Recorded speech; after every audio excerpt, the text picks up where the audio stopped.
অর্ধেক রাত হলে আকাশের দরজা কি হয়? খুলে দেওয়া হয়। যে যা চাই তাকে আল্লাহ তা দিয়ে দেন। যে যে বিষয়ে প্রার্থনা করে সেটা আল্লাহ কবুল করেন। যে যে কোনো বিপদে পড়েছে আল্লাহ তাকে উদ্ধার করেন। তবে যার জেনার সম্পর্ক আছে তার কথা আল্লাহ কবুল করেন না। আমি কি দিয়ে বুঝাই জেনা কত বড় বিপদ? আমি কি দিয়ে বোঝাই আপনাকে জেনা কত বড় বিপদ? যেটা ঘরে ঘরে হচ্ছে, যেখানে সেখানে হচ্ছে, যেটা মানুষের কাছে আজকে পাপের টয়লেট পরিষ্কার করা হয় না, গণশৌচাগার গন্ধে টিকা যায় না, বিশাল বিশাল রূপ ধারণ করে আছে। আমি বললাম জিবরাইল মানা হলাই কি এরা কে? জিবরাইল এরা কারা? ছি ছি ছি ছি, এরা কারা? এত কোণে গন্ধ, এত কোণে ফুলে আছে। তখন জিবরাইল বললেন অহমদ জোনাতা সাওয়ানি, এরা হলো ব্যভিচার, ব্যভিচারনি। বলো যুবক, মোটা মোটা হ্যাঁ ফুলে আছে, খুব গন্ধ, এরা কারা? ব্যভিচার, ব্যভিচারনি। তুমি সাবধান থাকো, তুমি একটু অপেক্ষা করো। শুনুন, আল্লাহ নবী বলছেন যে যাতে তন্দুরি রুটি হয়। তন্দুরি রুটি চুলা দেখেছেন? ভিতরে রুটি দিয়ে সিদ্ধ হলে বের করে নেওয়া হয়, এরকম চুলা। তার ভিতরে দেখি ধাঁধা ধাঁধা ধাঁধা করে আগুন জ্বলছে। হয় যে ইরতাফাও তিরতাফাও, আগুন যখন জোরে জ্বলে উঠছে তখন ওর ভিতরে যা কিছু আছে সব উপরে চলে যাচ্ছে। হয় যে খামেরাত রাজাউ ফিহা। আর যখন আগুনটা কমে আসছে তখন সব নিচের দিকে চলে যাচ্ছে।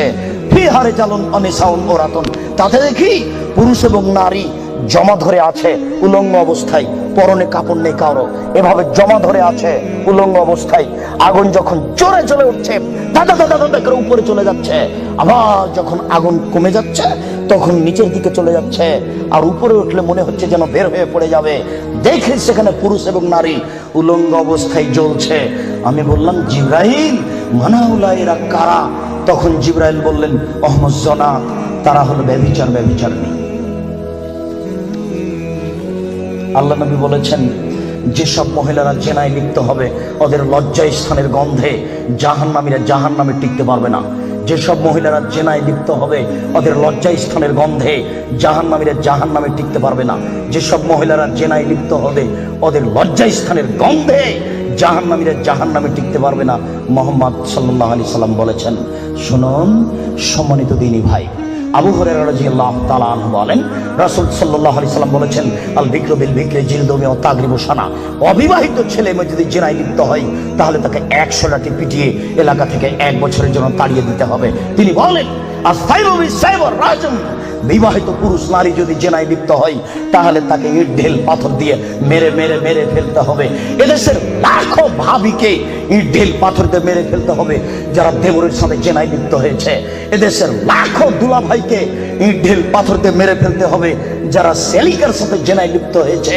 এদেশের লাখো পুরুষকে ইট ঢেল পাথর দিয়ে মেরে ফেলতে হবে যাদের স্ত্রী থাকার পরেও অন্য নারীর সাথে জেনায় লিপ্ত হয়েছে।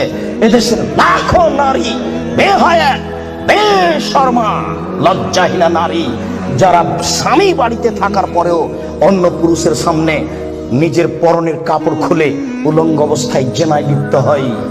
শুনুন, এদের ইট ঢেল পাথর দিয়ে মেরে মেরে মেরে ফেলতে হবে, এদের বাঁচার কোনো পথ নেই।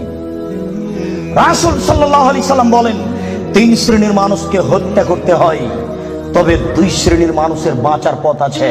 মনে রাখুন, 3 শ্রেণীর মুসলমানকে হত্যা করতে হয়, 2 শ্রেণীর মানুষের বাঁচার পথ আছে, 1 শ্রেণীর মানুষের বাঁচার পথ নেই। এক, কেউ যদি বলে আমি কোরআন মানি না তাহলে তাকে হত্যা করতে হবে। কেউ যদি বলে গাভীর দুধ হারাম তাহলে তাকে হত্যা করতে হবে। কেউ যদি বলে মদ হালাল তাহলে তাকে হত্যা করতে হবে। সরকারের পক্ষ থেকে গলায় ফাঁস দেওয়া হয়েছে, ফাঁস টান টান। তখন বলছে ভুল হয়েছে, ভুল হয়েছে, আমার ভুল হয়েছে, আমি কথা ফিরিয়ে নিলাম। তাহলে তাকে আর ফাঁসি দিতে হবে না, নামিয়ে নিতে হবে, বেঁচে গেল। পাপ করেছিল হত্যার যোগ্য। আমি বুঝাতে পারলাম না মনে হয়।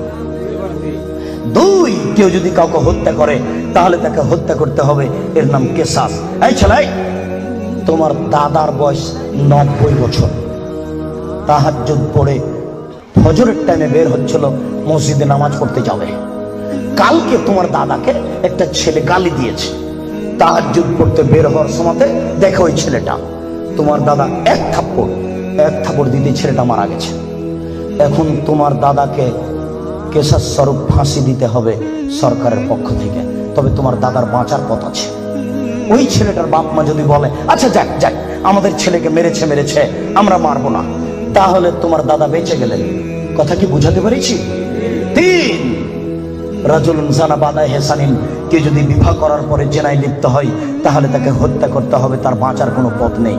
কেউ যদি বিবাহ করার পরে জেনায় লিপ্ত হয় তাহলে তাকে হত্যা করতে হবে, তার বাঁচার পথ নেই। একটু জাতের মানুতুন গামে দিয়ে গামের সম্প্রদায়ের একজন মহিলা আসলো আল্লাহ রাসূলের দরবারে, এসে বলছে তাহির নিয়া রাসূলুল্লাহ, হে আল্লাহ রাসূল আপনি আমাকে পবিত্র করুন। তখন আল্লাহ রাসূল বললেন ইরজি, বাড়ি তুমি ফিরে যাও, আস্তাগফিরুল্লাহ, আল্লাহর নিকটে ক্ষমা চাও, ও তুমি ইলাইহি, তুমি তওবা করো, তোমার পাপ ক্ষমা হয়ে যাবে। তখন মহিলা কি বলছে, তুরাদ্দাদুনি কামারা দাদ্দা মাইজ ইবনে মালিক, আপনি মাইজ ইবনে মালিকের বিচার না করে বারবার ফিরিয়ে দিয়েছিলেন, আপনি কি আমাকে সেইভাবে ফিরিয়ে দিতে চাচ্ছেন? আমার পেট উঁচু হয়েছে, অবৈধ সন্তানে আমার পেটে অবৈধ সন্তান রয়েছে, দয়া করে আপনি আমাকে ফিরিয়ে দিন না, আমার বিচার করে দেন। তখন আল্লাহ রাসূল বললেন আচ্ছা ঠিক আছে, ইরজিই হাত্তা তালিদি, তুমি বাড়ি চলে যাও, যেদিন তোমার বাচ্চা হবে সেদিন আসিও, বিচার করে দেব। মহিলা বাড়ি চলে গেল, বাচ্চা সবে মাত্র প্রসব হয়েছে। মুসলিম গ্রন্থে এসেছে ওই বাচ্চাটাকে ন্যাকড়ার মধ্যে জড়িয়েছে, প্রসব হওয়া মাত্র জড়িয়ে নিয়েছে আল্লাহ রাসূলের দরবারে এসে বলছে আল্লাহ রাসূল এ দেখেন বাচ্চা প্রসব হয়েছে, বিচার করে দেন। আল্লাহ রাসূল মাথাটা নিচু করে বলছেন জি, বাড়ি চলে যাও, ফারজি হে, বাচ্চাকে দুধ খাওয়াও, হাত্তা তাপ্তে মিহে, যেদিন বাচ্চা দুধ ছেড়ে দিবে সেদিন আসিও, বিচার করে দেবো। মহিলা চলে গেল, বাচ্চাকে 2 বছর দুধ পান করালো।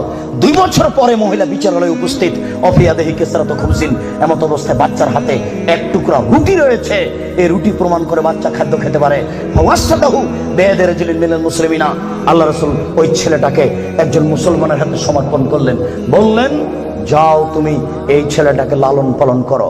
তিনি বললেন স্বামী সাথী এই যাবো বিহা, তোমরা একে মাঠে নিয়ে যাও, এই মহিলাকে মাঠে নিয়ে যাও, আফিরুল্লাহ সাতরেহা, মাঠে নিয়ে গিয়ে গর্ত খুঁড়ে বুক পর্যন্ত পুঁতে দাও, আর জেমুহা, এরপরে তোমাকে তাকে ইট ঢেল পাথর দিয়ে মেরে ফেলো। সাহাবীগণ বলেন আমরা তাকে মাঠে নিয়ে গেলাম, মাঠে নিয়ে গিয়ে গর্ত খুঁড়ে বুক পর্যন্ত মাটিতে পুঁতে দিলাম, এরপরে চতুর্দিক থেকে ইট ঢেল পাথর মারতে লাগলাম। খালিদ বিন ওয়ালিদ বলেন একটা পাথর আমি নিয়ে তার মুখের উপরে মারলাম, হাতারা জাহাদাম, আল্লাহ আছে খালিদ, পাথরটা মুখে লেগে মুখ ফেটে রক্ত ছিটে খালিদের গায়ে লাগলো। খালিদ গালি দিয়ে বলছিলেন ছি, একজন জেনাকারিনী মহিলার গায়ের রক্ত আমার গায়ে লাগলো, এরকম কিছু হবে?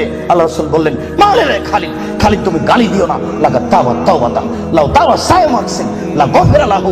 এই মহিলা আল্লাহর দরবারে এত ক্ষমা ভিক্ষা চেয়েছে, এই মহিলা আল্লাহর দরবারে এত কান্নাকাটি করেছে, পৃথিবীর বড় থেকে বড় পাপী যদি এইভাবে কান্নাকাটি করে তাহলে তার পাপ ক্ষমা হয়ে যাবে। খালিদ তুমি একে গালি দিও না, দুঃখিত আপনাকে আমি কি দিয়ে বুঝাই, পৃথিবীর সবচেয়ে বড় পাওয়ারফুল মানুষ হচ্ছেন মুহাম্মদ সাল্লাল্লাহু আলাইহি সাল্লাম। পৃথিবীর ইতিহাসে এত বড় পাওয়ারফুল মানুষ কেউ জন্ম নেয়নি।